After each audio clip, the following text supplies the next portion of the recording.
Good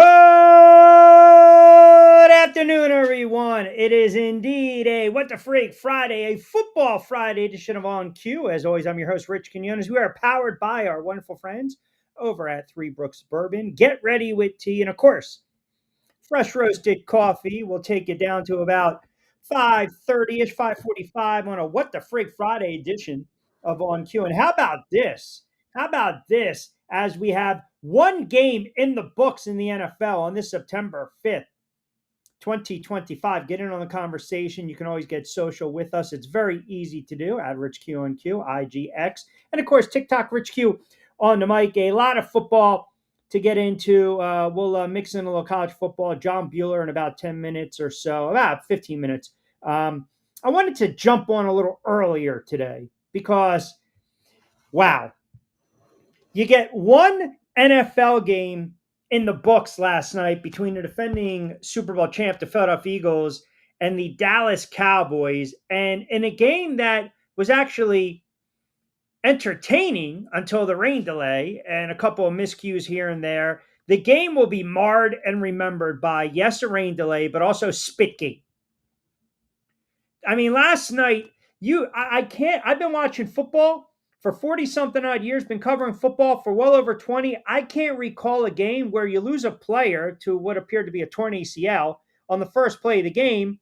And then you have arguably your best defensive player on your team who spits in the face of the Dallas Cowboys quarterback, Dak Prescott. And I give you Jalen Carter, who then promptly gets ejected.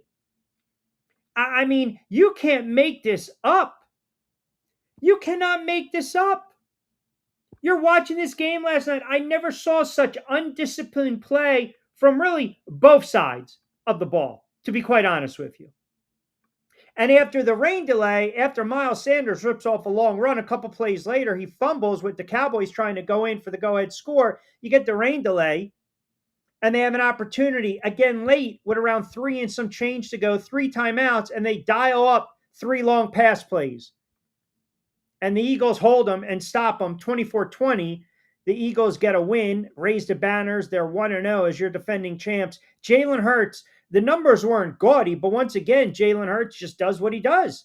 He wins friggin' football games. And I thought Dak Prescott played well for the Dallas Cowboys. CeeDee Lamb doesn't have 3 drops. He's probably looking at 200 and something odd yards, and Dak goes well over 250 and probably throws in a touchdown or two. But last night will be remembered and marred for Jalen Carter. And you want to talk about an absolutely classless move. You want to talk about a punkish move. That's Jalen Carter. There's absolutely no way today you can honestly, objectively defend Jalen Carter. Don't give me this spit gate. There was a second spitter, and Dak Prescott was behind this, and Dak Prescott was basically firing off a little loogie, and then Jalen Carter decides, I'm going to retaliate. And don't give me this, he shouldn't be suspended. The hell he shouldn't. Yeah, he should. And if the Philadelphia Eagles had any balls, they would do the suspension right now. And coincidentally enough, they went out and they signed a pass rusher off waivers. I'm wondering if that gives you a little inclination of what's going to transpire with Jalen Carter. But I've never seen that in my life. Yeah, did Romanowski do that years ago to J.J. Stokes and was fined $7,500 and got a strongly worded letter from the NFL? Yeah, but you know what? This is apples and oranges, man. This is apples and oranges. Jalen Carter should be suspended. He should be suspended. It was a lowbrow punk move. And if the Eagles had any stones, they would actually do the suspension. They would actually hand down the suspension. To be quite honest with you, if they had any balls, they suspend them. You don't wait for the NFL because we're talking about opening up the season, national TV, where the commish, everyone's there, the raising of the banners. You have the Dallas Cowboys, the Philadelphia Eagles. You have a rivalry going, right? You got a rivalry going right now. NFC East, they hate each other. The disdain, the passion, the nonsense. All those years, now the Cowboys trying to actually upend the Philadelphia Eagles. The Eagles coming in with their Super Bowl win, their swagger, their chest pumped out. Here we go. Fly, friggin' Eagle, fly. And within seconds, you got this jackass spitting on the quarterback and gets ejected. Then, to make matters worse, his friggin' clown ass is walking off the field smiling. Like, this is funny. I mean, you want to talk about an undisciplined team last night? Jalen Carter should be suspended. And I'm not going to waver on that. It was lowbrow. It was a punk move. And if the Eagles had any balls, they suspend him today. But we both know that's not going to happen. We both know that's not going to happen. That's not what the Eagles are going to do. You want to send a message, or the NFL wants to send a message? We're not going to tolerate this nonsense. Absolutely not.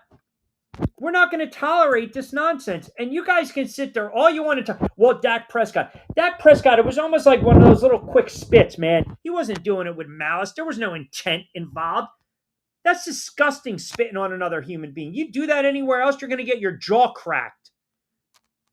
It was just a despicable display by, let's be honest, a player that is already of low character. Period. It's low rent. Okay? It is beyond low rent. It's like a punk move. Like, you do that nonsense, you spit on someone outside a parking lot, you do that crap outside of a bar or a club, you're going to get your jaw broke. You're going to get your jaw broke. And forget about 1-2. If the NFL wants to make a statement, and I know they're not, and you guys are going to sit there and tell me on a What the Freak Friday, I'm totally overreacting. I'm already fired up as it is. Why not? 4 to 6 games. 4 to 6 games. You're going to walk around and tell me that that's okay to do? And the selfishness of the best player to get ejected, thrown out of the game, and then the Dallas Cowboys promptly go right down the field and score early, and then Eagles come right back and tie it up, and then the Cowboys go right back down the field. I mean, listen, this was a really good football game. Aside from that, we knew both teams were going to come in. It was going to be a little sloppy. They were going to be rusty. I mean, everyone was rusty last night. Collingsworth, what the hell game was he friggin' watching? Talking about, well, Jake Elliott really doesn't have a leg. Yeah, he didn't kick a 62-yarder to beat the Giants? Are you kidding me? Talking about some of these play calls. I mean, were you watching the game? Chris Collingsworth. Seriously, man. Like, wake the frig up. It's week 1, man. Eagles, Dallas, Thursday Night Football. Haven't been waiting all day for your lousy analysis. I got to hear that crap during the pregame.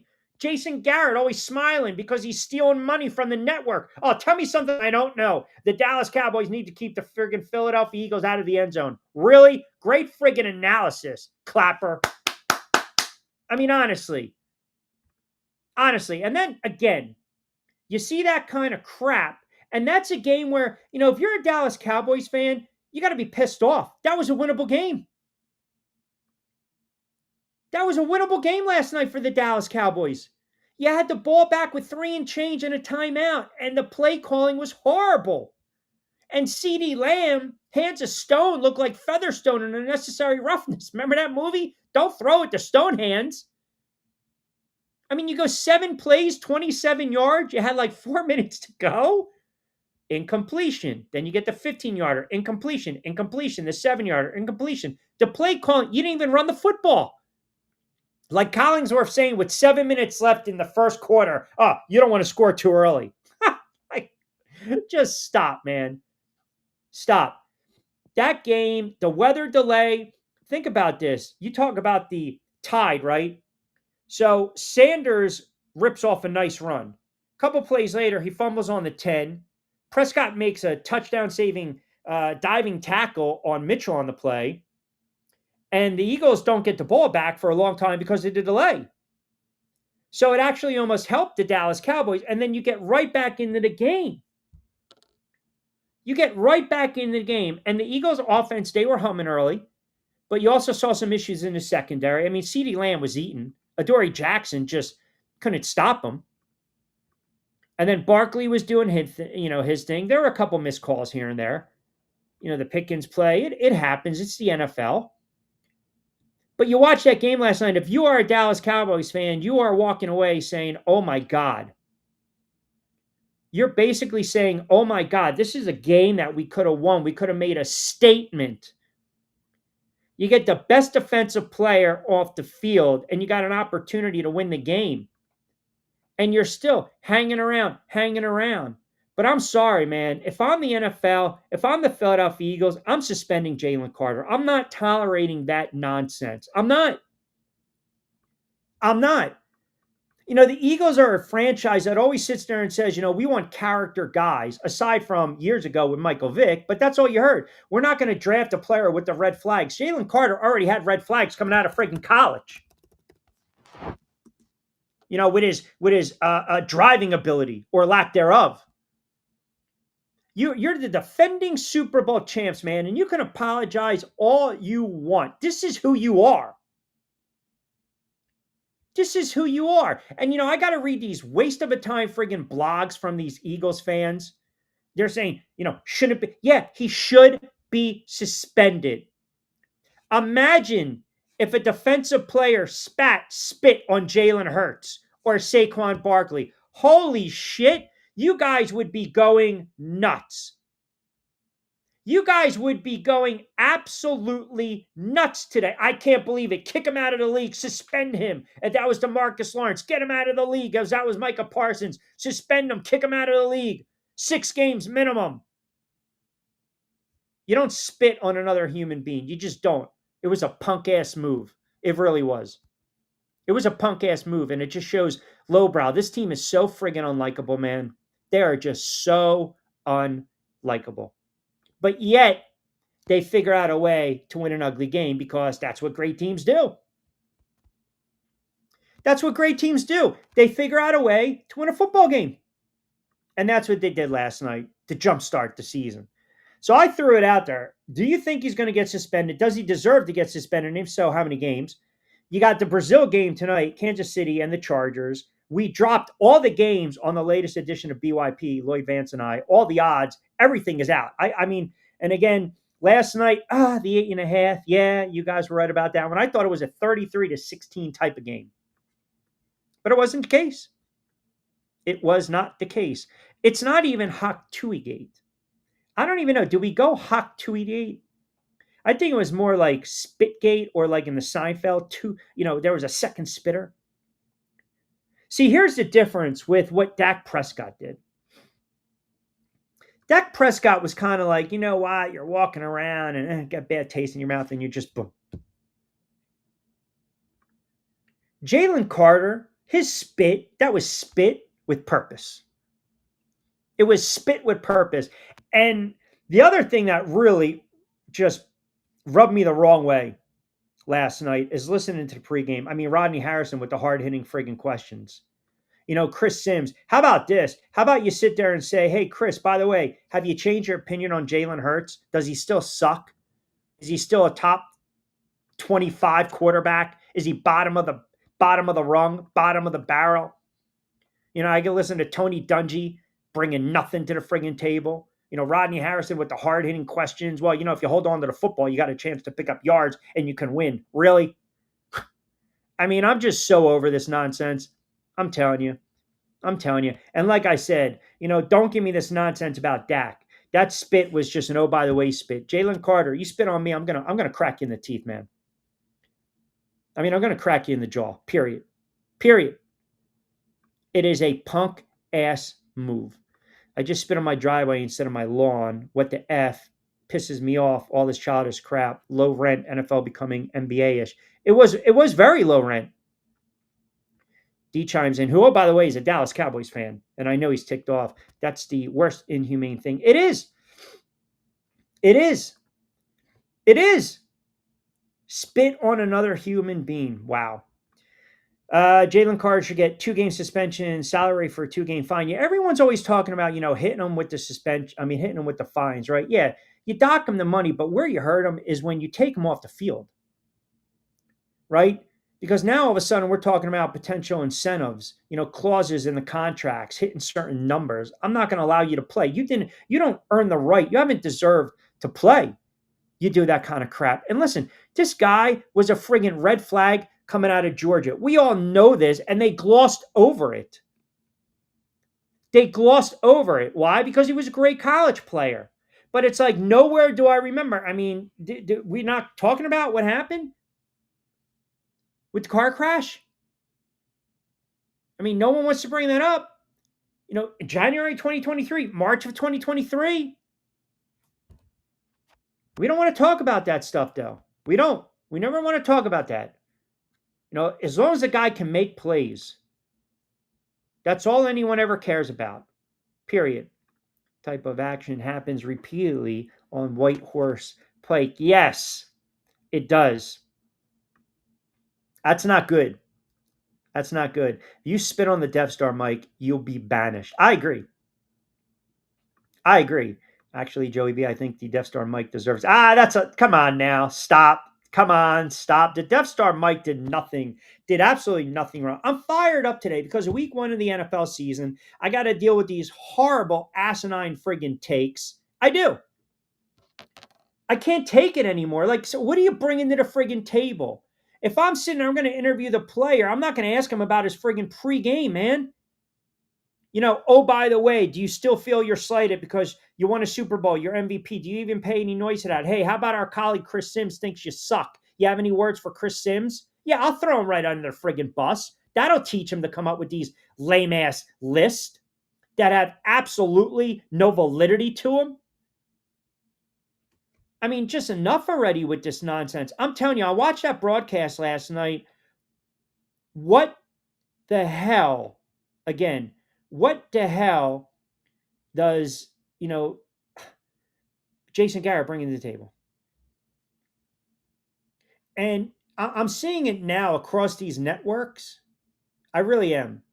Like, I'm not talking about like reporter on reporter crime because, you listen to what Ryan Clark says, and I'm sorry, he's a jackass. He's got no business being on TV anymore. His takes suck. He is a race baiter. He says contrarian shit. He says stuff just to get a rise out of people. He's got no credibility in my book whatsoever. But we're trending in that direction when it comes to all these talk shows, all these talking heads, all these pre and these posts, because everyone wants to clicks. Everyone wants to friggin' hot takes, period. Period. I didn't hear a lot of people, again, sit there today and a lot of former players aren't going after Jalen Carter. Oh, well, Dak kind of did it too. My ass. Just stop. Just stop. Be fair. If anyone ever did that to a teammate, you guys would have stepped in a heartbeat. Now you're going to defend that player? That's embarrassing. It's a bad look to open up the season. Now, ultimately, again, the Eagles did what they do. They got the win because they're a good team. They're a deep team. I still think they're going to have some issues in the secondary. The pass rush at times was non-existent. That happens. You lose Jalen Carter. They're able to run the football a little bit. But the Dallas Cowboys are kicking themselves because they could have made a statement. Dallas Cowboys could have went into Philly last night, Lincoln Financial Field, win a game 27-24, showed a little guts and a little moxie, and you knock off the defending Super Bowl champs, and you remind people, hey, maybe this is a different Dallas Cowboys team. Jerry Jones sitting there, and I don't even know if it's a legit or not. I'd have to, do a little due diligence here. What was he talking about? They were a play away from having an impact play on the defensive side of the ball. I mean, that's a bad loss for the Dallas Cowboys. It's a bad loss. It's not really that I'm going after NBC. It's just I'm annoyed today. I'm annoyed because you got an opportunity. I'm not saying you take shots at your contemporaries, but can we just call it for what it is? It's almost getting to the point now where I don't need to see 17 people at a desk. I don't. Like, you're allowed to have an opinion and we can disagree, but you don't have to question my credibility or validity in what I'm trying to say. And that's all that is right now. So, like, in that moment, yeah, I'm turning around being like, hey, oh, by the way, any words? Apparently someone on the set stuck you at 25 on a list. That's playing around. That's getting a good soundbite, not what do you got to do to win the game? And listen, past 21 years, defending Super Bowl champs 16-5. As Joey mentioned, Eagles covered the number last night. No, they did not. The Dallas Cowboys. I say it just to get a rise out of Joey. 8.5 sat there pretty. He called it. Eagles win by 4. Obviously, they don't cover the nut. And also, too, the total in the game was 47. I mean, think about this. This is you saw a 3-point scored in the second half, and that was a field goal by the Eagles. And someone remind Collingsworth that Elliott does have a leg. Just saying. Campbell Kidd played well for the Eagles. He did. They have some players. Q just went after the entire NBC announcing team on their football broadcast. Q taking no prisoners today. It's not even that. It's not even scorched earth. It's just don't treat the fans or like even other members like we know what we're watching. Seriously, we know what we're watching. Like, you don't sit there and tell me you don't want to score with 7 minutes left in the game. You're going to try to tell me that Jake Elliott, who's broken my heart numerous times, maybe because he had a down year, everyone in the NFL now, Joey, can kick 50-yard field goals. It's not like when we were growing up, a 39-yarder, a 41-yarder in the snow, in the rain. Again, it is a difficult shot. It's a difficult kick. It was growing up. Nowadays, it's not. I didn't think they had a very good call last night. I really didn't. I mean, Collingsworth was all over the place last night. He was. And I like Chris Collingsworth. I do. I like Chris Collingsworth. I really do. But I also thought you're kind of giving CeeDee Lamb a pass here. Those balls hit you right in the friggin' hands. So you need to make adjustments. Yeah, you do. It's the NFL. You get paid a lot of money to make that catch, right? You get paid a lot of money to be that guy. The quarterback put the ball right in your hands. Perfect spot. You got to come down with it. And I'm not going to tell you those catches change the complexion of the game. And I'm not going to tell you that Jalen Carter being on the field changes the complexion of the game. The bottom line is this. You're on the road to open up the season against the defending Super Bowl champs. You're the Dallas Cowboys. You would love to flip the script. You would love to change the narrative early on in the season. You just traded Micah Parsons. Everyone's in an uproar. The GM doesn't know what the hell he's doing, / de facto owner and Jerry Jones. The head coach is trying to win one for dad who passed away many moons ago. You love the sentiment around this. Schottenheimer taking shots at the Giants. They haven't even played them yet. They're going to play him in week 2. But you can silence the critics. And you have 3:30 to get it done, down 4 and 3 timeouts. And oh, by the way, the 2-minute warning. And you can't get it done. You can't. You can't. I have no issue. I like Melissa Stark. Very classy, hell of a reporter. I've got no issue with Melissa Stark. None whatsoever. First 22 minutes of the show should be nominated. You know what? 22 already. I appreciate that, Joey. I just call it the way I see it. And sometimes you get annoyed, man, because it doesn't change. I hate the direction of sports talk and sports media. That's number one. I really do. But man, I'm telling you, from a football standpoint, you get the ball back with 3 minutes left. Hey, again, you got to, Dak came out and said, yeah, I probably spit 1,000 times throughout the game. I mean, especially game day, maybe even general, and something I guess I'm not proud of, but that was the case. He was trolling, I guess you can say, trying to mess with the right guard, Tyler Booker. I was just looking at him. I was right here by the 2 linemen. I guess I needed to spit, and I wasn't going to spit on my lineman. I just spit ahead. I would say he was back there and was in that sense. And he goes, are you trying to spit on me? And it goes on and on and on. And then friggin' Carter lets it fly. As we like to say, that's one magical loogie. Hey, man, I'm telling you, that's a bad loss for the Cowboys. But one in the books, you got Brazil tonight. I gave you my predictions, and I'll give you my picks, too. I think it'll be an interesting contest tonight. Kansas City Chargers, Kansas City laying 3.5. Give me your predictions for week 1. Give me your best plays and your picks. I'll also give you my win totals for the Jets and Giants. Kevin C., Mike, also Maddie, Wilmington chiming in, Kevin and Jackson, they want to know that as well. And I think there's some marquee games this weekend. I do. I think there are some marquee games this weekend. You got some low totals, you got some pretty unique lines, and you have some teams that might surprise. The Dallas Cowboys had an opportunity to pull off the upset. Now you're looking around the NFL, some of these 1 o'clock games, right? I mean, the Saints are a bad team. Imagine the Saints now pulling off the upset at home against Arizona. Now we're looking at the Cardinals a little different.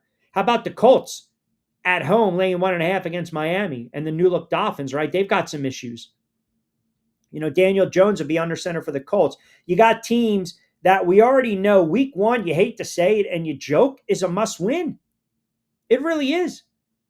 That Sunday night game should have been week 13, but we're going to get it week one, the Ravens and the Bills. And then you get the Monday night dip, the Vikings and the Bears. There's pressure on a lot of these teams, period. There's pressure on these teams to get off, and get out to a fast start, man. And what the Eagles showed you last night is why they are the defending Super Bowl champs. The one thing I will say objectively about the Eagles, they never panic. They just don't. Like you score on them, blink of an eye, and what do? They come back with a 10-play drive, 70 yards. Okay, Dallas scores again. What do the Eagles do? They go 12 plays, 65 yards. You can't trade field goals and touchdowns with the Eagles. So it's a 14-14 game. Dallas has a really nice drive, but then you got that horrible offensive holding. You got the personal foul. It backed them up. They settled for the field goal. That was always a tipping point. And then the Eagles come right back down the field, 8 plays, 81 yards in a buck 43.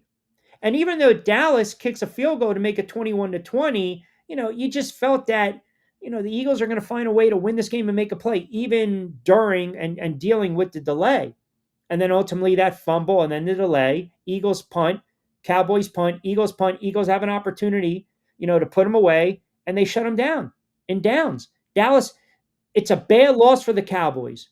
It is. It's a bad loss for the Cowboys because you got missed opportunities. There's no, I'm telling you right now, you go through an NFL season. Every team does this.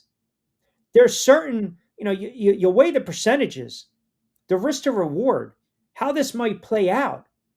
Are the numbers on our side? You throw the analytics out the window. The Dallas Cowboys had 3 and change to go in that game. They had a negative first down play. Then they get an 8-yard pass play. They get a 4-yard run. Then they get a negative 1-yard run, another negative yard one. I'm sorry. I'm looking at the Eagles chart. I'm sorry. Let me go back. Pardon me. The Dallas chart real quick. Let me go back. I apologize. You get a 5-yard pass. You get the incompletion. Then you get a 15-yard pass. And that was on 3rd and 5. That was a great pickup. Then you go incompletion. CeeDee Lamb couldn't come down with it. Incompletion again. You get a 7-yard pass, but now you're stuck between a rock and a hard place because that's on 3rd down. You got to go for it on 4th and 3, and they try to go to Lamb, and he just dropped the football. It was in his hand. So the play calling, I would have tried to run the football a little bit. There was no panic time. And then you have another opportunity to make a couple stops, and A.J. Brown, who didn't get a touch the entire game, finally gets a target and a touch late, and they move the sticks, and that's the ball game. They had opportunities to win this game. Scott says it was a missed opportunity by the Cowboys, but the Eagles probably had a bigger wake up from that game. Shaking off rust had a little to do with it, but I think a better team beats them good. I think Roger McDowell attended last night's game. There was a second spitter. A second spitter. Indeed, there was. With no preseason, 17, soon to be 18 games, I feel the team is 2-2. They are right in the mix. Yeah, but I also think there's the psychology, to be quite honest with you, ball 316, right? I think there is the psychology. You're on the road, you can upset the apple cart, and you can knock them off their perch. See, the Dallas Cowboys, you sit there and say there's no moral victory. So this whole notion the Cowboys are back, they're not, because if they turn around and lose to the Giants, they might lose to the Bears. And now you're 0-3. They beat the Giants and beat the Bears and beat the Packers 3-1. You're right where you want to be. 2-2, 1-3. I don't think that's where they want to be. I really don't. But again, it's the NFL. To your point, it's a long season. We all agree with that as well. All right, 10 past 5 o'clock hour. Quick timeout. We'll get back to your comments. John Bueller from Fansider is going to join us. I threw it out there. Do you guys think Jalen Carter shouldn't be suspended? Should the NFL hand down the suspension? Should the Eagles hand down the suspension? I kind of used that comp of Romanowski years ago, $7,500 spitting on J.J. Stokes, Monday Night Football. He got a strongly worded letter from the NFL Times are changing, folks. Quick timeout. We'll come back on the other side.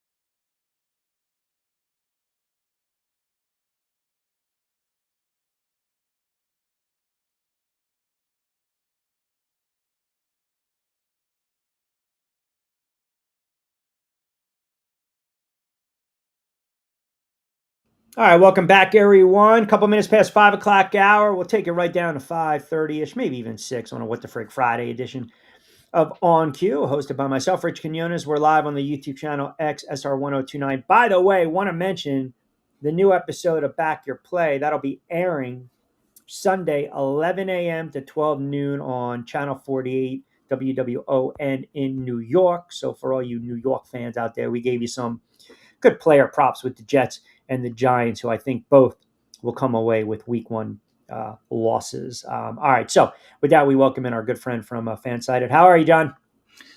Spit happens. How are you, Rich? Spitgate. Were you a Seinfeld fan?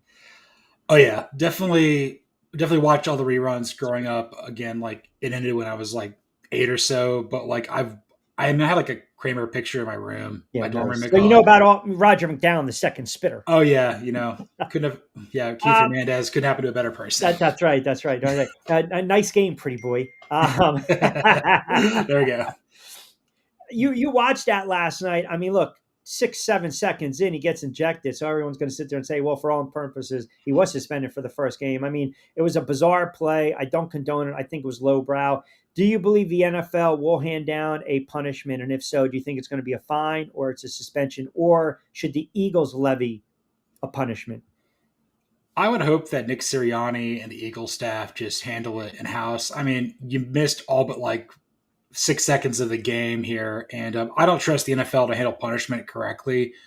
If there's anything that Roger Goodell cannot do, among the many things he cannot do, he cannot levy punishment. No clue what to do with that. Just dumb. I mean, obviously, got Jalen Carter behind me.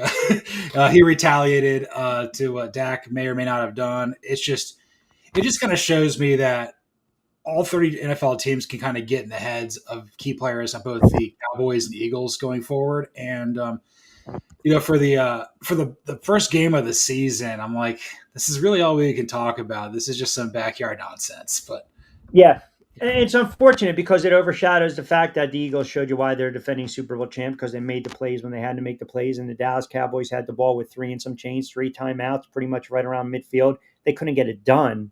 I'm not going to sit there and tell you that they're back. I think it was a nice showing. There's no moral victories in the NFL, which kind of leads us to week one tonight, Kansas City and the Chargers. Now, I mentioned this to you, and I know you and I have kind of talked about this in nauseum.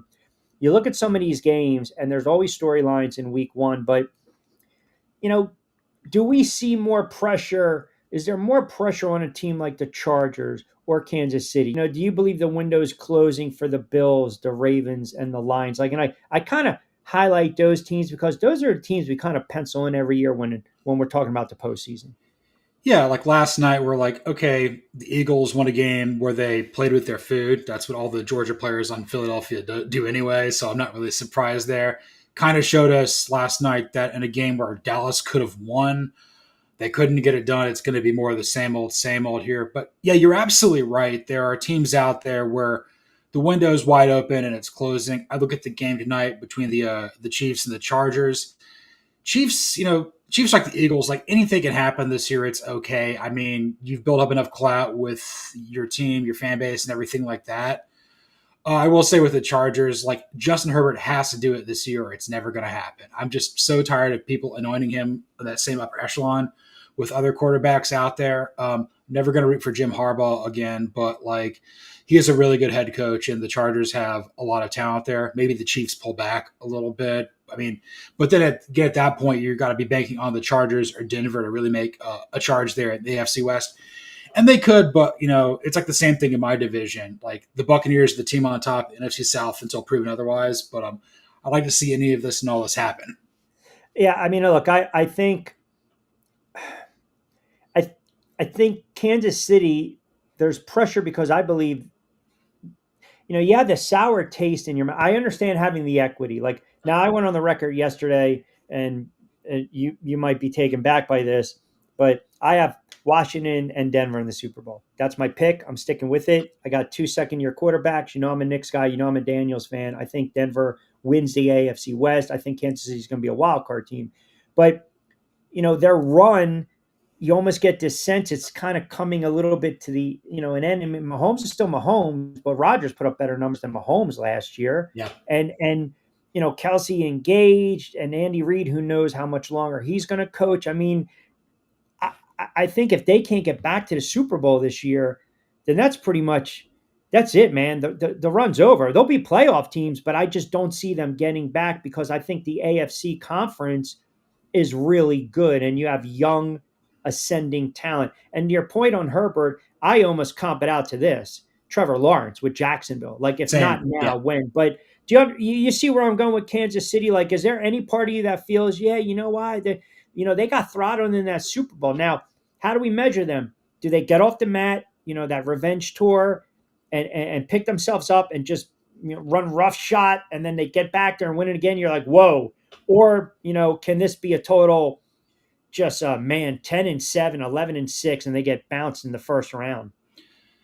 Um, yeah, I'm good with you having Washington versus Denver in the Super Bowl. I've got both of those teams making the playoffs in the Mark Schlereth Bowl. Eat your heart out there. So I guess what Clinton Portis played for both, Champ Bailey played for both, so that's kind of cool. But I don't have the Chiefs getting to the Super Bowl. I have them losing to Baltimore. I've got Baltimore over Philadelphia this year. This is the year I'm going to be all in on the Ravens. But you're right, though. And all in on Lamar Jackson. Yeah, I'm all in on Lamar Jackson. I think they've got the Ravens have the best secondary in football. They've got it seems it's kind of like what the Eagles were like last year, where like they were just so good in the trenches. Like they've got a lot of good things kind of coming up for them. And but you're right there with like the Chiefs. Like if they don't get back this year, this is kind of the end here for that core. Like, is Mahomes going to win another Super Bowl in his 30s? Yeah, that's possible. But like it's done for Kelsey. It's probably done for Reed, done for Spagnuolo and that crew. And that's okay. But like like Brady won a bunch in his 40s and stuff like that. So it's still within the realm of possibility. But if it doesn't happen this year, maybe next year, the window is certainly closing in Kansas City. You mentioned Baltimore. You look at the odds; they have pretty much the shortest odds coming out of the AFC. I believe they were 7-2 when I last checked. You look at a team like Denver, second year Bo Nix, the Chargers you mentioned, obviously the Ravens and the Bills. That AFC South, the Texans, CJ Stroud. We talk about some of these quarterbacks, second, third year progressions. I just think I look at the AFC South. The Texans, to me, should win it by default, kind of like the Bucs should win the NFC South. I just don't think they're very competitive divisions. Are we looking at CJ Stroud and, all right, you get a playoff win under your belt, now see if you can get this team to the AFC Championship? They better do it this year because somebody else in the AFC South's coming. Again, I've got like 9 wins winning this division. I picked Tennessee to win this division here, but like the gap that we thought that What a rookie quarterback. Yeah, I just think Cam Ward and Brian Callahan could do something good. Wow. And more importantly, I just don't think Nick Caserio is a good GM. And I think that like teams like Tennessee, if it hits with Cam Ward or if Liam Cohen's revelation there in Jacksonville, maybe they could get him. But like, I don't think like the Texans need to take advantage of this window to have to be reigning supreme over the division. And the same thing for Tampa too, because Atlanta and Carolina could be coming. I know New Orleans is in the absolute crapper right now, Yeah. but like not all dynasties last forever. So, Tampa and Houston, like they got to make it happen. Unfortunately, I think there's kind of a finite ceiling for them. That's like getting to the divisional round. 5:17 on a Friday. John Bueller kind enough to join us, lead writer, Fanside. Fanside, it does a great job. It's got the pods out there. You mentioned Atlanta. I'm sorry, I'm not sold on the quarterback. I'm not. I just, and the other thing, and I know where I'm going with this. He's got the old man holding a clipboard as a backup. Like, what does Penix need to do to hold off Kirk Cousins? I guess the simple answer is go out and win games early, right? Yeah, he needs to go out and win games early. He could also point to the television down there in Tuscaloosa and say, "Hey, I got that guy Kalen DeBoer a job." like, yeah, Penix just basically kind of carried Kalen DeBoer. That was a disaster in Tallahassee last week. But I think he's as long as he continues to grow in the context of Zach Robinson's offense and like he's got the respect of his teammates. If you get the ball to Drake London a bunch, hand it off to Bijan Robinson, you can do things. I mean, you did sweep Tampa last year, so I mean, and That's you, fair point. yeah. So I mean, and then also I think with the Buccaneers, the big thing that I have my concerns is a lot of coaching attrition. Like this is the fourth different offensive coordinator in a row. Yeah. I love me some Baker Mayfield, but when you're asking him to basically let Baker cook, it kind of becomes like let Russ cook, and it'd be a lot of fireworks there in the Florida Gulf Coast. Yeah, Russ is going to marinate. Wow, this is my prediction as well. Cam Ward to have Daniels effect in Tennessee. Just want to throw it out there. Tennessee, as it stands right now, plus 775 to win the AFC South. Now, here's also another spot for you Titans faithful out there, you new look Titans fans. You got a rookie quarterback going on the road against my Denver Broncos, who are late in 8.5. I'm telling you right now, if they go on the road and they win this game, and it's right around 7:30 my time, and it's a 24-21 Titans win, and Cam Ward's a 18 of 25 for 266 and a couple scores. Woo, I'm gonna have to man up Monday on my own show. Wow, I mean that I don't know if that's more about Denver and the hoopla or more about Cam Ward and the Tennessee Titans. That would be something. Now I don't trust Daniel Jones in Indianapolis, and I'm sorry, I don't trust what they're doing in Jacksonville. So Yeah. you might be onto something here. Yeah, I don't think Tennessee is going to go in and beat Denver. Denver's very hard to beat, in September because of the altitude and the weather and stuff like that. If the Broncos have a halfway competent team, they usually do pretty good in the first part of the season. It's kind of the same sort of thing where people go down to Jacksonville from the Packers or Vikings come down there in September. They're not ready for the humidity and they're just dropping like flies. So those are really the two places I think in the country where like there could be some money to be had just based on home field advantage as well, relatively speaking. Uh, my dark horse again, as I mentioned, out of the AFC is Denver. I think you have a very good head coach that understands scheme, play calling. You got a young quarterback. You got weapons. I keep saying the sneaky good acquisition. You turn in again of Evan Ingram. In the NFC, I'll give you another sneaky team or two. I think Carolina is going to be much better. I think we all tried to write off Bryce Young, and quietly they had a good offseason. They addressed a lot of needs. I'm curious to see what they do. And again, not so tough division. And then also the Arizona Cardinals. Like that NFC West, I know Man chimed in about CMC being pretty much cooked. I mean, I don't know what's going to go on with Christian McCaffrey. I don't know, but they've got injuries already that they're dealing with. That's never a good thing. So I think Arizona might, knock them off and win that division. Where are you at Carolina and Arizona? It's funny you compare these two. I look at Carolina as Arizona last year, and Arizona's taken that step forward. Okay. I've got like it comes down to like tiebreakers here between them and the LA Rams to win the division, and I really like Arizona's coaching staff. I really like Jonathan Gannon. I think Monty Austinfort's a great GM. They work well together. We all know that Bidwell is kind of a meddling owner too. Yes, there's maybe some limitations there with a diminutive quarterback there in Kyler Murray. Same sort of thing there with Bryce Young, but they both won Heisman's. They both galvanized their team. I think with Arizona, like you're looking at that division, maybe 2 wins will separate first place from fourth place. And again, I'm not trusting the 49ers. Like McCaffrey, like it's all soft tissue stuff. Like, can we expect him to be healthy? No. Can we expect Brock Purdy to carry the team when the money that he's going to get paid in 26 kicks in, and they're not paying like Trent Williams or whomever else on this team? And then all the receivers just get hurt. Like everybody in San Francisco just gets hurt. I don't know They what's do. They do deal with a lot of injuries. yeah. Like Now, when do we start to look at the head coach and not give him a pass anymore? I mean, I don't give him a pass anyway, but that's okay. That's just my personal bias. But like you've had Lynch, you've had Shanahan there for 7-8 years now. You've been at the door, you've been knocking on the door, and you haven't got it done. I think the fact that like the Rams have won a Super Bowl more recently than you probably doesn't land well. And also, given the whole McVay Shanahan coaching tree, all stemming from Mike Shanahan, that's certainly within play as well. But I don't know who you'd hire to replace Kyle Shanahan or John Lynch. Like, I don't know who the hot candidate is out there at this time. Like, you've had a lot of coaches like leave this organization and have success, and some people come back like Robert Saleh. But I don't know. Like, if they don't make the playoffs this year and they finish in fourth place, they may go in a different direction. Kevin C. in North Jersey chimes in. Q, I know you're chomping at the bit to say Belichick. That's why I'm grinning. No. Nah. We'll get to him in a moment. De facto says, stop it, Q. You know you'll be prepping, peeping on the Colts and the X that broke your heart. Daniel Jones, I mean, Nichols is probably going to make some plays. I think that's more about, the wasted draft pick of Anthony Richardson, right? I mean, that to me, if you're Daniel Jones, hey, you just go out there and you just play loose. Yeah, like I'm just sitting here and I'm like, you really took him fourth. You took him fourth. I mean, like, yeah, Will Anderson went like the pick before you, and you still thought that was okay. Chris Ballard, like, just gets to operate with absolutely no consequence. It's absolute lunacy. What? All right, win total. Who wins more games this year, the Jets or the Giants? Um, I've probably done this before.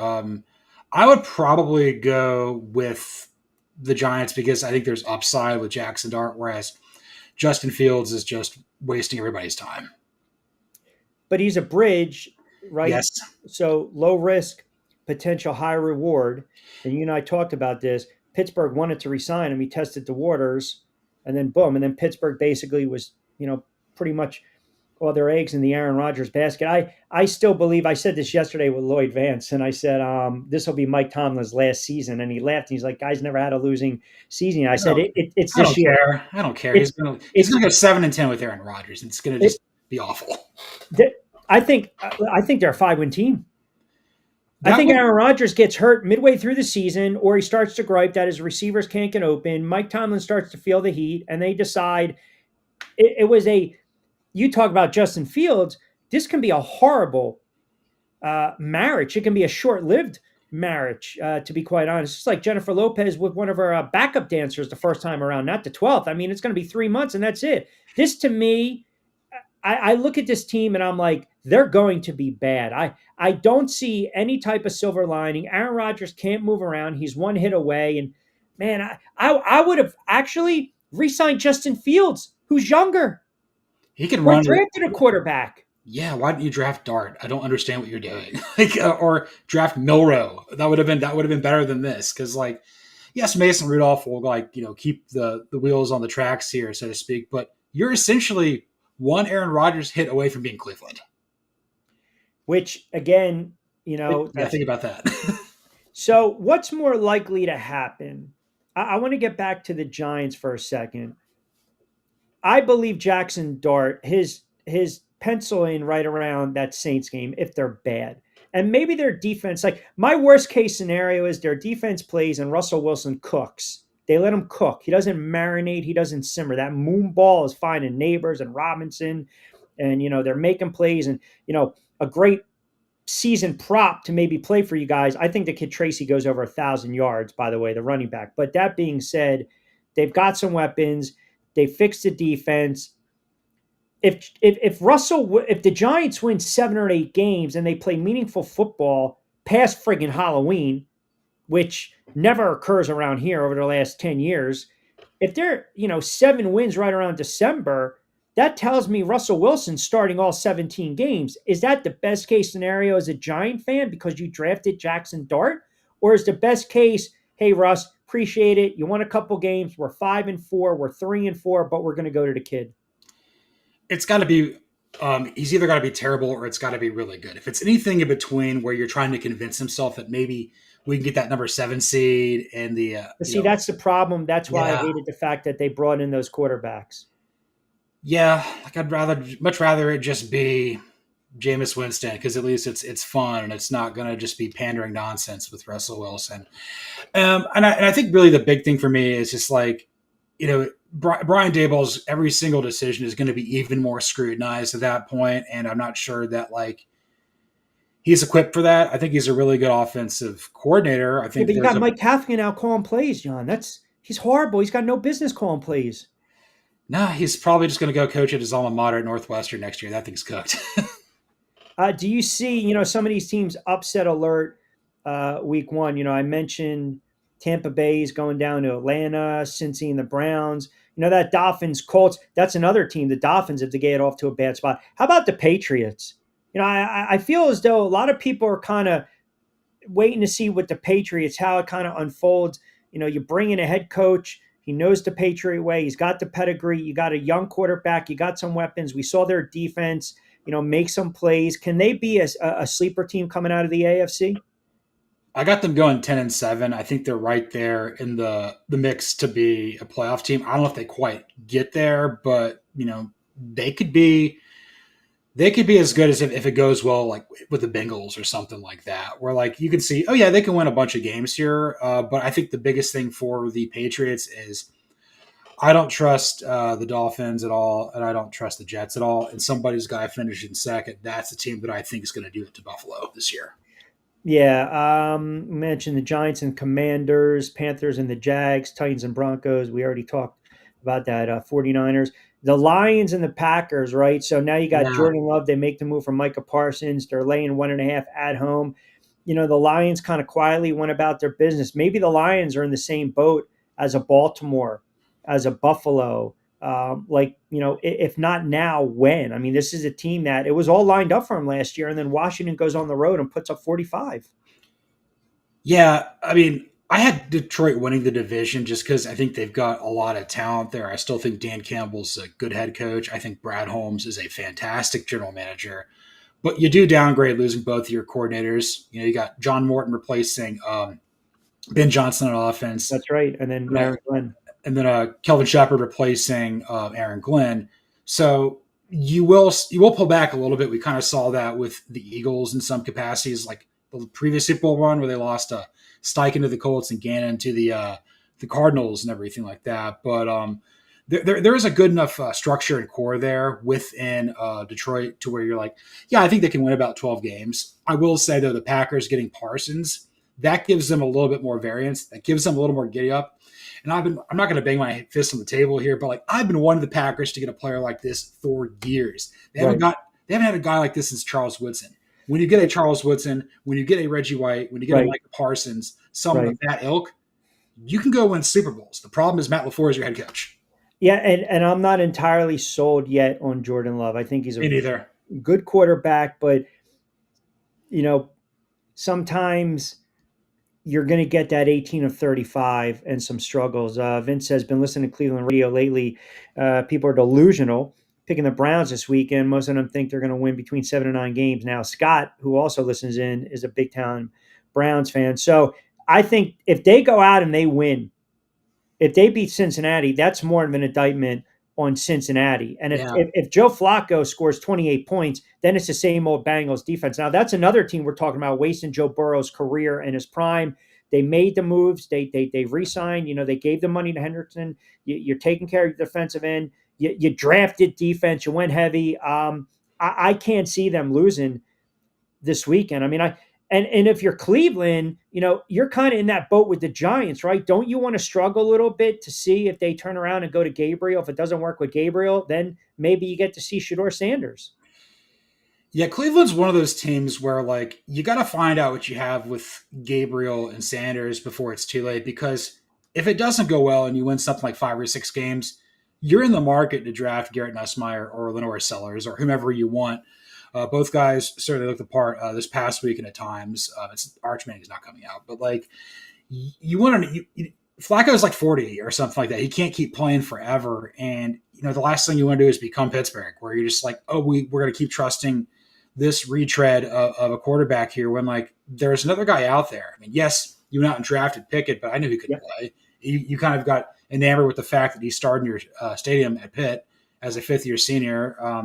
But that was a weird draft in 22 in all retrospect. But Cleveland, like I'm not as down on the Browns as other people are, but if you beat Cincinnati, like you could be a team where like, oh, maybe we don't have to know that we're bad. Maybe we can just surprise people this year. Like, And and sometimes those are the most enjoyable seasons oh where yeah, you come out of right as a fan. Now look, they might come crashing down to earth next week if the Bills beat the Ravens and the Ravens take it out on week 2. Their schedule's brutal. The Giants' schedule is brutal. I don't see many wins by those teams. I want to switch gears for a couple of minutes before I let you get out of here. Belichick, you go up 7-0, then what was it, 41 plus 7 points later? You get the girlfriend on the sidelines making calls. You're flip flopping. You're dealing with quarterback situations. I never thought they were going to be able to score a lot of points this season. Like, I see that offense is really bad. Now, again, I know this is going to just rub people the wrong way listening. I still believe it's one and done. He had to look on the sidelines like, what the hell did I get myself into? Is there any silver lining that you take away from the other night for that Tar Heel faithful? And can you find a couple wins on their schedule? Or do you think this is going to be a one and done proposition for Belichick? And is this hurting his legacy? That was so incredibly rough. And look, I think we all kind of slept on TCU. TCU's decent. Like, TCU's won a bunch of games. They played for a national championship 2 years ago. Kind of made it was all about Belichick in that game. You had everybody there. You had Michael Jordan, you had Lawrence Me Taylor, too. you had Roy Williams there, and you Me and put him, Ford. yeah, yeah. Yeah, Lawrence Taylor. you just farted in a bag, like a standalone on Labor Day. You had extra days to prepare. Right, right. If there is any silver lining, maybe Gio Lopez is good. He kind of showed some signs there at South Alabama last year. But like, I'm looking at this from like an ACC perspective. I'm like, you might be Wake Forest and Stanford bad. Like, you might be at the very bottom of this league. The chances of you being up there with like Clemson, Miami, SMU, Georgia Tech, like, that's all gone. Like, Louisville, that's not happening this year. The goal needs to be to try to get to a bowl game. But yeah, you lose to a Power Four team in the non-conference. It happens. But I'm just looking at the schedule. I'm like, that was a game I thought they were going to win, and they didn't do it. No, they didn't, and that's the problem. And lastly, before I let you get out of here, I think I mentioned to you last week what we were going to talk about, right? Or what was I going to bring up on Monday? The lead, right? Was it going to be Arch Manning spitting the bit? Was it going to be the hoodie, Bill Belichick and UNC? I mean, look, Patricia drew up a great defense. They dialed it up. The kid was in some bad spots, but I will still say there were certain throws he needed to make that he didn't make. Now, is this going to go south fast, or you think they're going to figure this out and they're going to be okay? Because 2 losses, and you're pretty much done. Yeah, it puts a lot of pressure on. First off, Texas's schedule is not easy. You got to play at Florida. You got to play at Georgia. Then you Mm-hmm. got Red River with Oklahoma versus John Mateer, who lit it up last year at Washington State. Oh, and then you end the season with Texas A&M. That's right. And there's like, you got to win. You almost got to go 7-1 in SEC play to realistically have a chance to make the playoff. If you drop 2 games, you're not getting to Atlanta. And again, like, this is I don't think that Texas played that poorly versus Ohio State.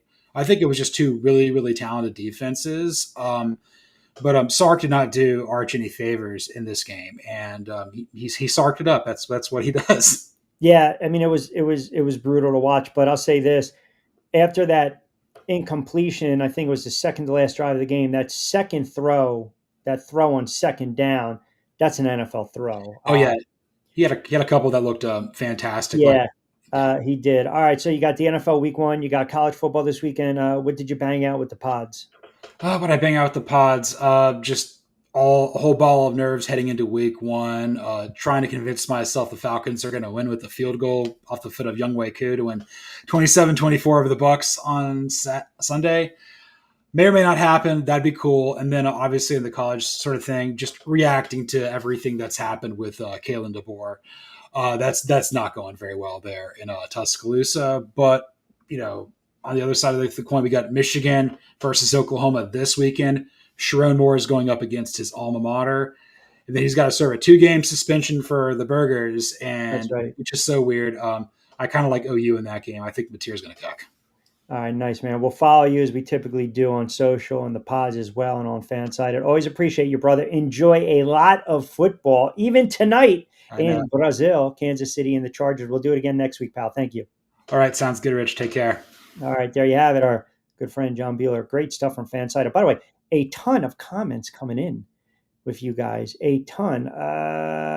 What do we got here? Vince chimed in. I guess Vince chimed in with the Spitgate. Looks like I missed quite a bit. Carter has you guys fired up. I see my question is, what does it say that the offense line did absolutely nothing? That's fighting time. No. No, they didn't. But then again, what are you going to get? The entire offensive line ejected from the game? It was a lowbrow bush league play. It was a punk move by Carter, and he's got to know better. Like, aside from the off the field issues, from a talent standpoint, this kid is too talented to get ejected 10 seconds into a game to start the season. You're too damn good of a player. And Sirianni's, you got to employ a little discipline with this team. Now, they went out and they signed Zadarius Smith, but I also believe that's because the other kid went down with the torn ACL. So I don't know if you guys want to read into this, right? You're making a roster move, corresponding move, or you think maybe Carter's going to get suspended. Who knows? Should he get suspended? I believe he should. All right, quick timeout. We'll come back on the other side.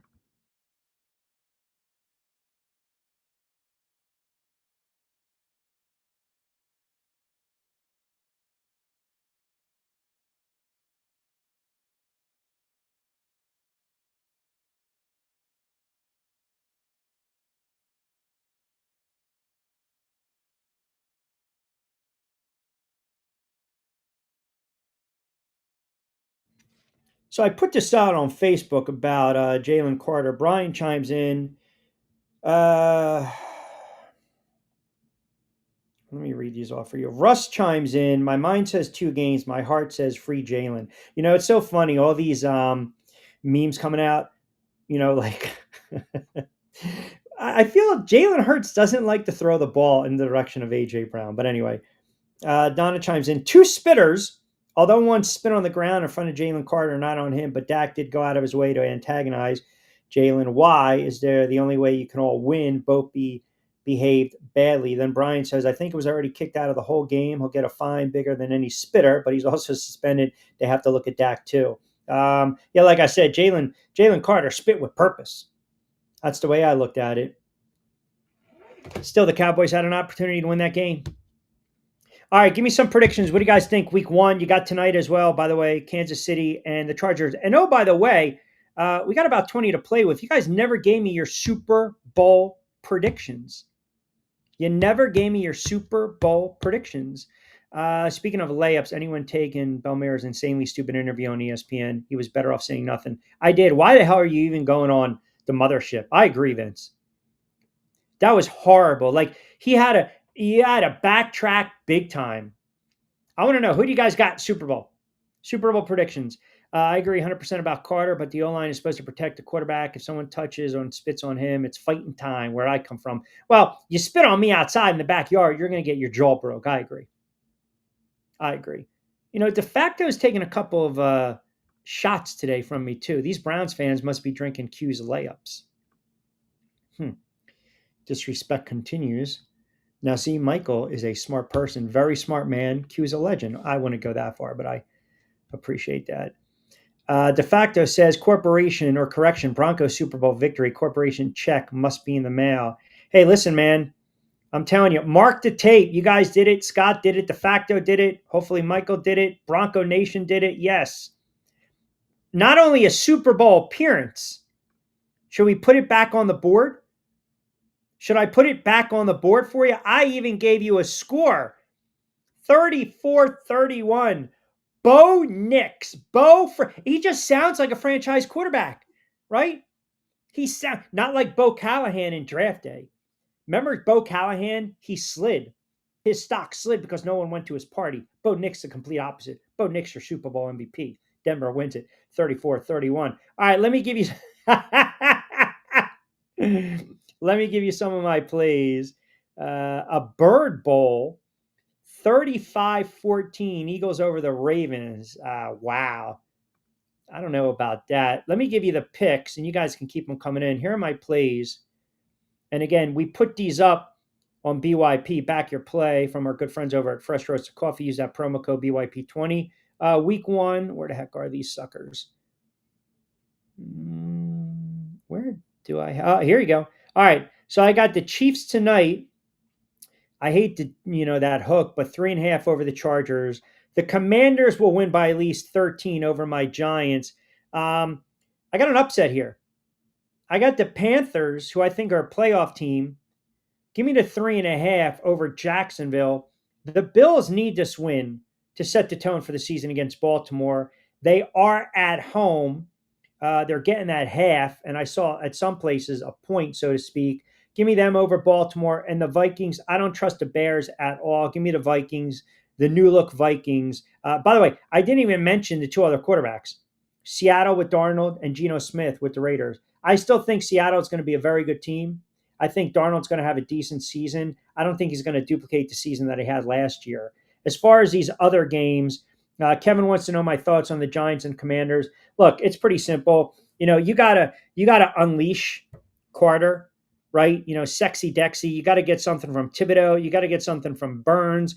I think Washington's going to be able to throw the football against the Giants. I don't know if the Giants 28 points. You need 28 if you're the Giants, and they're going to give wiggle room to Russ Wilson. They are. They're going to let him throw the ball down the field, and they've got some weapons. The tight ends emerging, the running back. I told you, if you like a player prop for the season, the kid Tracy, I think he's going to go over 1,000 yards. Neighbors is expected to play. Thomas is unlikely to play. So, right off the bat, you don't want to hear that if you're a Giants fan. You don't. You don't want to hear that if you're a Giants fan. The fact that, you got arguably a great standout left tackle, and he's doubtful because he's still dealing with that Liz Frank injury, right? So it's like you don't want to deal with that at all. I think they're going to get to Russell Wilson. I don't think he's a mobile quarterback, and you have to have a little mobility in the NFL. He's not the type of quarterback that he once was. I just don't know. I don't like the Giants in the spot. I think it's a very tough spot for them. I think there's a lot of buzz around Washington this season. So I have no problem laying, right? That's now it's 6.5. It'll close at 7, Washington at home. Here's a game that's interesting. The 49ers, I mean, right now, this is a current line. The 49ers are a 2-point favorite. If McCaffrey does not play, I don't know how that's not a pick 'em or Seattle's favored by at least one. I honestly, Seattle's at home, 405, tough spot. You got that rivalry right there. They're going to let Darnold play as well. They're going to let him throw it, right? They're going to let him throw it. Yeah, there's no Metcalf, but they can run the football, and I think they're going to be able to run the football against that 49ers front four. And they've got some weapons, right? In Jigba, he's a good wide receiver. And then Walker's a pretty damn good running back. Obviously, he missed a couple games last year, but they averaged about 4.3 against San Fran. So I do like Seattle in that spot. Let me get back to your comments. Giants shock the world, Q. Start the show at 10 a.m. on a Man Up Monday. Not happening. We got meetings all day Monday. We'll be on, but we got meetings. Super Bowl will be Eagles versus the Ravens. The Ravens win 20-17. Shut the damn phone off. Hey, listen, I got Cowboys fans, and I'm going to leave it at that. Put it on silent. I got Cowboys fans. Hold on. Telling me right now, they're texting me. 8-9, 7-10, 9-8. Not good to make the playoffs. I think you guys know who this is. No, not bad enough to get high draft. Mediocre is like being with a chick and then she fails the Mario test. Oh no! There's some shekels being bet on my Giants. All right, I'll put the phone on silent. My God, you guys are such friggin' curmudgeons. It's not affecting the show. My God, I got people blowing up the phone. You Cowboys fans. Some fans might be putting some shekels on the Giants this weekend. Don't do it. Save your money. Sarge chimes in. Q, I'm all aboard. My Pittsburgh Steelers, they are absolutely going to woodshed the Jets. Rodgers is going 20 of 28, 300 yards and 3 touchdowns. I mean, I'll man up if that happens. I will definitely man up if that happens. The Jets right now are 2.5-point dogs at home.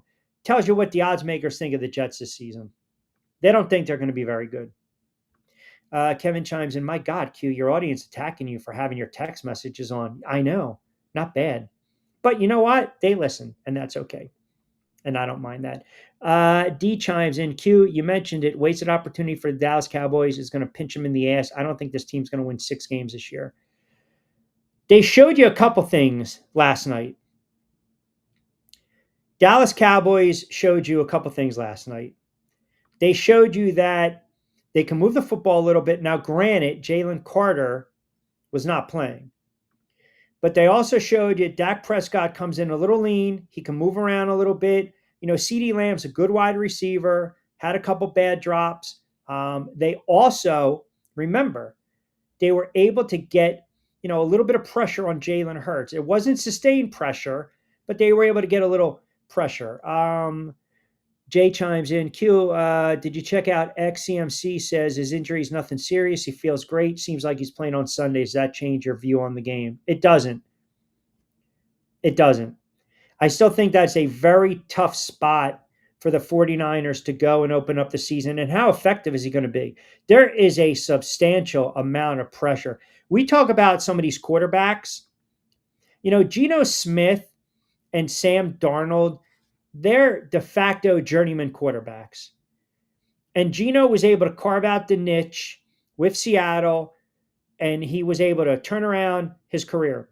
Sam Darnold bounced around, didn't work out with the Jets, seeing the ghost of Mono, then Carolina, the 49ers, and then he was reborn, revigorated with Minnesota. Minnesota's not going to win 12, 13 games like last year. They're just not. This disbelief J.J. McCarthy is going to come in off that injury, I mean, it takes a year to get back to being 100%, especially a quarterback in that position, being a mobile quarterback, putting weight on the foot, moving around, sliding. So I think Minnesota takes a step back. I like the upgrade of Darnold for Seattle. And I also think for the Raiders, they're going to score some points this year. They're going to be fun to watch with Geno Smith because, again, he is going to throw the football down the field. That's it.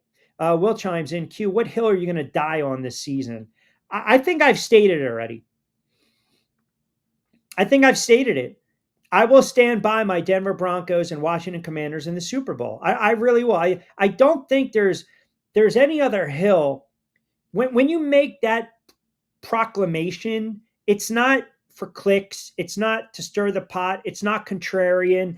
I was high on Jaden Daniels all last season. If you go back, because you guys love marking the friggin' tape and holding me accountable, I was the only one that picked Washington to make the playoffs. Let's be honest. And I'm not even on the mothership. I'm not even on Pluto, right? Just little on me, little office, little setup, talking sports. I had Washington making the playoffs. I stand behind Washington making another run.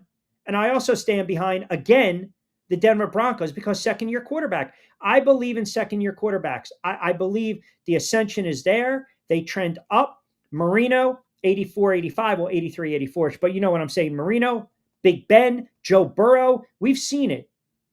We've seen it. Now, you can also point out some other quarterbacks have taken a step back. Look, Eli, his second year as a starter, Giants won 11 games and made the playoffs. They were 11-5. They got shut out at home against Carolina. 2 years later, they won the Super Bowl. So I believe in young quarterbacks because when you give them the keys to the castle early, it's sink or swim. Those two quarterbacks have shown me they can swim. Are there going to be growing pains? Yeah. If Denver goes out and loses week 1 and Washington stubs their toe against the Giants, it's the NFL, man. Anything could happen. But for 17 weeks, I believe these two quarterbacks will be consistently good.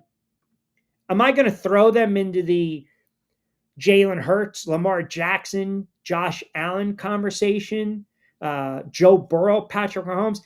Not yet, but man, Daniel's star is ascending. And I think Bo Nix is just showing I can be a franchise quarterback for the next 10 years.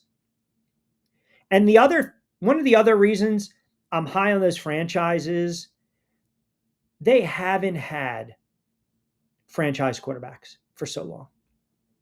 Think about the teams in the NFL that are still waiting for that legit. Like, have the Jets really had a franchise quarterback? I mean, seriously. Joe Willie, and then he's just limping around Shea, throwing 5 touchdowns late in his career, and then he finishes his career with the Rams, and then you go to what? The Pat Robinsons, the Richard Todds, the Kenny O'Briens. Richard Todd was a head case. Ken O'Brien, you had to bring in bridge quarterbacks. Vinny Testaverde, Chad Pennington Nice, Matt Robinson had a cup of coffee.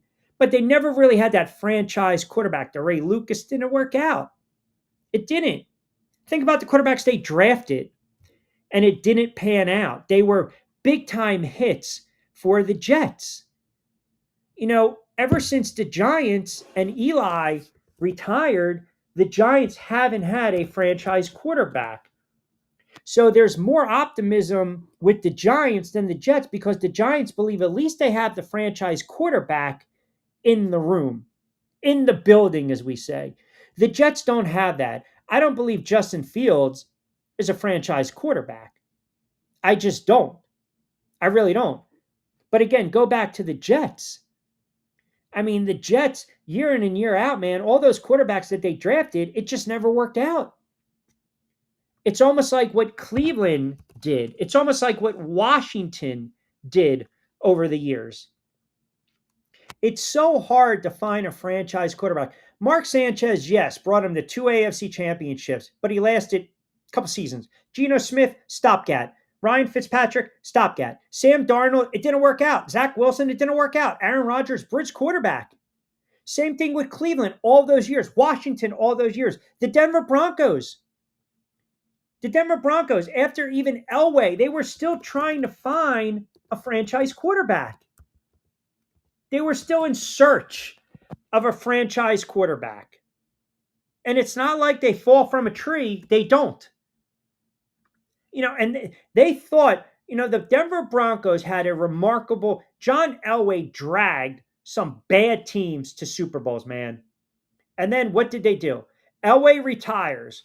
Top of the world, mountain, this one's for John, 1988. Here we go. And he was even hurt that year. Remember, Bubby Brister started a couple games, but then they went through Brian Greasy, Jake the Snake, right? Jay Cutler, Kyle Orton. Then they make them, Tebow. Then Manning, again, comes back, broken neck, should retire, throws for 50 touchdowns. But after that, Simeon, Flacco, Keenum, Teddy Two Gloves, letting Russ cook. Now you have a quarterback in place in Bo Nix. And I'm telling you, it takes so long to get a franchise quarterback. And the problem is they mismanaged a lot of these draft picks. They mismanaged some of these quarterbacks. It didn't work out. The hardest thing to do in anything, especially in sports, is follow the guy that was the man, right? Be the man after the man. You never want to be that guy. You don't. Think about the pressure after John Elway retires on Brian Greasy, on Gus Frerotte, veteran, Steve Berline, veteran, Jake Plummer, who gave him a couple nice little moments. Cutler was a guy that was so disinterested in playing football. Jake Cutler had Jeff George's arm and he had friggin', Bubby Brister's heart. The guy was gutless. He didn't play with any heart. Wasted talent from this guy. And then you go through Tebow and you win a playoff game and it's a miracle. Tim Tebow wasn't going to be the franchise quarterback. Peyton Manning comes in late in his career, but he won a Super Bowl and he had a great defense. They have been in search of a franchise quarterback. Cleveland's been in search of a franchise quarterback since Bernie friggin' Kosar. Washington's been in search of a franchise quarterback.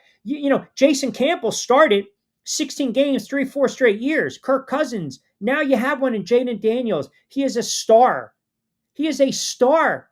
This kid's going to be an all-pro. I'm telling you, an all-pro. You mark my words. Bo Nix is going to be a Pro Bowl caliber quarterback. The Giants hope Jackson Dart is a franchise quarterback. That's why, for me, my best case scenario is, I'm sorry, I don't want the Giants to lose. But I also know if they're 4-4 and they're the feel-good story after 8 games, that tells me Russ Wilson's playing pretty well. And the defense is holding their own. And now all of a sudden, I have to wait a season to see Jackson Dart. This is the NFL. And I say this as politely as possible. Fuck feelings. It's the NFL. We don't care about your feelings, Aaron Rodgers. We don't care about your feelings, Russ Wilson. If there's a quarterback in the building that gives us a better chance to win, we're going to go to him. And if we're drafting a guy and we believe we've already got our guy in the room, you bet your ass we want to see him sooner rather than later. I don't mind the bridge quarterback, but that's exactly what it is. It's a bridge. I got to get from A to B. I don't want to drop in the lake, so I'm going to walk right over the bridge, right? And that's all that is. That's all that is. As soon as I get across, I kind of look back. I want to keep going forward. I might glance, but I'm going forward. That's what that bridge is. You cross the bridge, now you go forward. And too many of these franchises, they think, you know, we're trying to milk a little bit out of these guys. Like, yeah, Brian Daboll, they brought in Russ Wilson because they believe he gives them a shot to win games. Pittsburgh signed Aaron Rodgers again because they believe that they turned around and we can win some games, right? The Cleveland Browns did the same thing with Joe Flacco. Saddest thing in life, it is wasted talent. Do you know why Richie did? Nobody knows. I'm telling you right now. Nobody knows exactly why Richie did. Well, we know why Richie did Bobby Lupo. Bobby Lupo was having an affair. We know that. Bobby Lupo was parking his car in other people's driveways, and I got to be honest, you can't miss with Richie and his crew. And we knew that Richie was going to die in Brooklyn. We just knew. By the way, does anyone else notice that Steven Seagal runs a little goofy? And did you guys also notice, if you're really being fair about this, Steven Seagal, I would say 95% of his movies all have 3 words in the title. Think about that for a moment. That might be a homework assignment. It might be a homework assignment. All of his movies have 3 words in the title. I mean, it's fascinating. It's like the 7 degrees of Kevin Bacon. You can connect Kevin Bacon to anyone. You can turn around and connect Kevin Bacon to the Muppets. Kevin Bacon was like victim number 6 in the original Friday the 13th. The guy sitting on his bed smoking a joint, and all of a sudden, boom, pitchfork comes. That's it. Good night, Irene. Steven Seagal, all of his movies have 3 friggin' words in the titles. I don't know. Is it written in the script? I mean, is that what he does? It makes it so. I've noticed that from when I was a kid. I'm like, this is amazing, man. It's got to be in the script. It has to. It has to. Yeah, of course you're going to get a couple of those straight to video type of movies, right? You're going to get that. But think about this. If you go back to Steven Seagal in his heyday, Bushido, as we like to call it. Bushido. I mean, the man has made a ton of movies. But now follow me, ready? Above the Law. Hard to Kill. Remember Marked for Death and Screwface? Out for Justice, right? When his nickname was Gino Felino. Gino Felino, when he's talking, he's got the broken Spanglish when he's like, ¿qué pasa contigo? Oh, what are we going to go? Cogerio. On Deadly Ground. The Glimmer Man, right? Fire Down Below, Half Past Dead. Out of Reach. Remember that one? Into the Sun, Today You Die. They're all 3 words. They're all 3 words. I mean, remember that? He's got again. He might, I don't. Those videos of Steven Seagal with the Bushido, all he's doing is this. Ready? This is him. Like Dan Marino. Remember when Dan Marino would get so fired up when the receiver would run the wrong route? He is the most dangerous man in the world. Now, we've had this argument for years. Can he take Jean-Claude Van Damme? That's the question. That is the question. All right. Let me give you the picks again one last time before we get out of here. This is for yesterday. If you missed it, here are my NFC playoff participants. Eagles win the East. Cardinals win the West. Bucks win the South. Lions win the North. Your wildcard teams, Packers, Washington, and the Panthers. AFC, Bills win the East. Denver wins the West. Texans win the South. Ravens win the North. Wildcard teams, Cincy, KC, and the Chargers. I do like Kansas City tonight, though. And one more time, your Super Bowl prediction: Denver over Washington 34-31. And then the plays for week one: Chiefs tonight, I hate the 3.5. 2.5, 3, I'm comfortable with. I have a feeling, though, the Chiefs are going to come out like gangbusters because when you lose a Super Bowl in the fashion that the Chiefs did, it's got to stick in your craw. The Commanders over the Giants, it might get ugly on Sunday. Panthers over Jacksonville. The Bills, that's going to be a hell of a game on Sunday night. That's a tone setter to start the season, by the way. And then the Vikings over the Bears on Monday Night Football. There really weren't too many. I was looking at some other games that maybe stood out. I mean, obviously, we got a big slate of college. I'm going to be on the air tomorrow. So check out social, or you'll get the notifications on the YouTube channel. We're doing a Saturday edition of On Cue. I want to get to some college football. I want to recap tonight's action in the NFL, and then give you a little more look ahead to Sunday's matchups as well. College football, Penn State up against Florida International, so you're not going to grab that game. Texas is laying 36. Illinois and Duke, that's a game Costco and I went over. Iowa State, not a bad game to pick. If you're going to play something, you might lean towards the total, the over in that one, 43.5. SMU and Baylor. A lot of people think Baylor is going to go on the road and defeat SMU. They're a 2.5-point dog. Very high total on that one, 63.5. Costco and I both like the total on that one. No line, Ohio State. What was the other game that stood out? No line, Miami. Some of these lines are just ridiculous. And then the Alabama line is 35. Oh, Michigan and Oklahoma. Oklahoma's laying 4.5. Laying 4.5 in that one. What do we got here? And I mean, let's go back for a minute. You're in the senator's house, right? You go through his security, which was very lax. And remember, there was a great scene in that movie because Steven Seagal was in a coma, had that bushy beard, and then all of a sudden he wakes up from the coma. He's clean shaven, got a tan, and the hair is perfectly, trimmed up. But that's when he told the senator, or he's looking at the TV, that he said he was going to take him not only to the bank, but the blood bank. And then, you're in a house. You're trying to, set yourself straight. You're trying to make yourself whole again. Everyone knows you were set up, right? And it dawns upon Steven Seagal and all the frenzied fracas. He's going to find lipstick.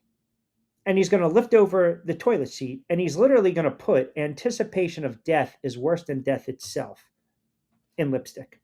Now, A, where the hell did you get the lipstick? How the hell did you come up with that? And if you're the senator, once you see that, that's it, man. You're getting the hell out of the house. I don't get it. Like, what are you doing? Call for backup. Call 911. Get out of the house. Do you have a panic room?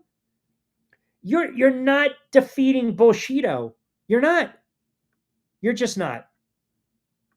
No, the Death Star mic is perfect. Get out of here. Death Star mic is perfect. All right, so you got the picks. You got the plays. Any other games stand out for you guys, NFL-wise, before we get out of here? Anything else? What do we got? Tampa Bay, Falcons. We went through Cincy and Cleveland. Dolphins might be on upset alert. Jacksonville, that'll be an interesting game. See what Travis Hunter does. By the way, some of these, I put a lot of player props on Back Your Play. Check it out. Rams into Texans. A lot of people are high on the Rams coming out of the NFC, laying 4.5. So tomorrow, we'll go through these games a little more heavier. Check out the notifications on the YouTube channel. Good stuff from John Bueller jumping on board. You guys are incredible. Hanging with me for almost 2 hours. You guys are the best on a What the Frig Friday edition of On Cue. Rich Quinones here. We're powered by our good friends over at Three Brooks Bourbon. Get ready with tea. Fresh roasted coffee, 20% off your first purchase. And, of course, Jersey Shore breaks of the TBL. Back in the saddle tomorrow. So we'll recap Kansas City and the Chargers. Enjoy the free game tonight on YouTube. Why not? And we'll wait to see what happens with Jalen Carter and Spitgate. You got some injuries that you got to deal with as well. If you guys are playing fantasy, if you guys are betting on some of these games, be very careful. never chase, as we like to say, and, entertainment purposes. New edition, Back Your Play, out on Amazon, Spotify, Apple. Also, you can air it and see it 11 to 12 on Channel 48 WWON in New York every Sunday from 11 to 12. Good stuff from Lloyd Vance joining me earlier in the week, Nick Costco, and of course, John Bueller from Fansided. You guys have a wonderful Friday. If you go out, be safe, be sound. Don't text, don't drink and drive. Enjoy the football tonight. College tomorrow. We'll be back on the air. Check the notifications on my YouTube channel. Like, comment, subscribe to Rich Q on Q. And as always, I'm Rich Quinones. We appreciate everyone keeping it tuned in to On Q. We'll do it again tomorrow. Be safe, be sound. Hasta luego, buen día.